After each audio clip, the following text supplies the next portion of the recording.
Hi. Okay, so I just finished chapter 4, and this one was called Getting Unstuck. This one was kind of fun because it took me through a really good idea generation exercise that I'll definitely use in the future on whatever I'm doing. So that's why I'm smiling like a weirdo. But anyway, basically, Getting Unstuck was all about teaching us mind mapping.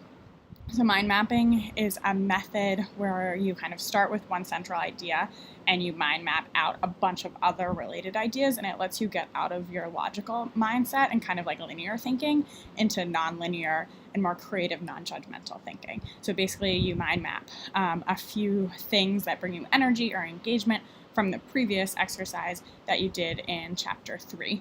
So I did 3 mind maps like it asks you to do. Hopefully you did them as well. And then basically with each mind map, you pick 3 words on the edge. So by the time you're at the edge, they're like kind of random.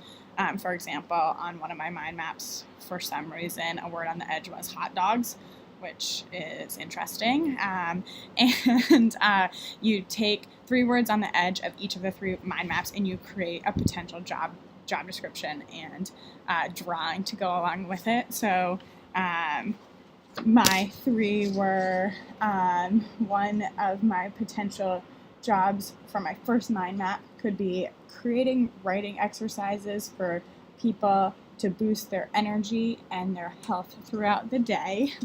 Not sure if that's a job, but that's not the point of this exercise. The second one was creating a podcast where people make pasta by hand while they talk about their favorite books. A literary pasta podcast, if you will. And the third one was creating a space for women in New York to get together and talk to each other.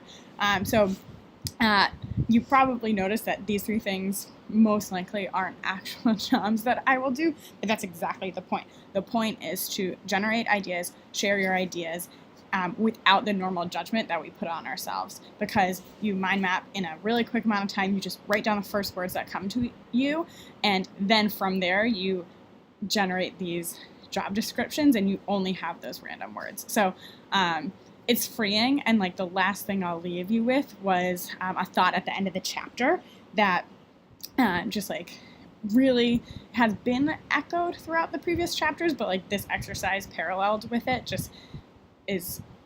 it just makes so much sense, where the whole point is to get you from thinking, what do I do next, into thinking, what can I imagine, which is way more fun.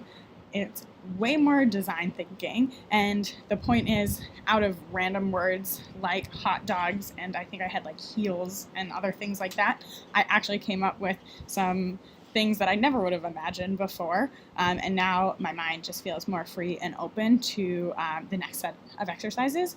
So I'm just actually going to dig into chapter 5 right now. See you there.